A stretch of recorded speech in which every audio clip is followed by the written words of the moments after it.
So let's talk about the difference between the Negroes and the mulattoes, which there is a phenotypical difference. When we look at the word mulatto with a double T, it's essential to know that in language, the T, D, and P are oftentimes linguistically interchangeable due to be formed at the same part of the mouth. So mulatto can also be muladi or mulabi. When we begin to look at the word muladi, this begins to be applied to the indigenous Christians, the first Christians, denoting their origin in Africa. Muladi has often been offered as one of the possible etymological origins of the Spanish and Portuguese term mulatto. These are Sephardic Jews that were under Islamic rule while the Arabs were ruling Spain and Portugal. They came into these areas in 722 BC from Africa. This is something that's very important to begin to ascertain.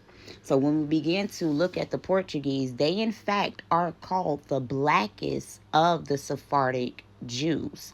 These constitute for the black Europeans. So when you begin to see European ancestry and DNA results, these are not Caucasian Caucasus dwelling ancestors. These are literally the Afro-Asiatic people groups that were living in Europe. When we began to look at my great great great grandfather Hughes in Ireland, he first came over from Spain and from Portugal. He was darker than me. His records classified him as a mulatto. Why? Because he was indigenous to Christianity, meaning that Christianity originated in Africa, and these were the remnants of the Sephardic Jews, the Ebionites, the Gnostic followers of Yeshu. Okay? And they were under Islamic rule. This is also going into the root of mulos or mul, meaning to be mixed, to be mingled.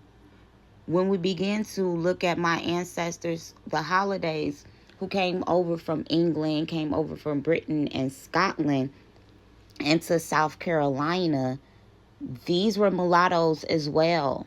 They were recognized by Morocco as Moors. So they began to enter into a treaty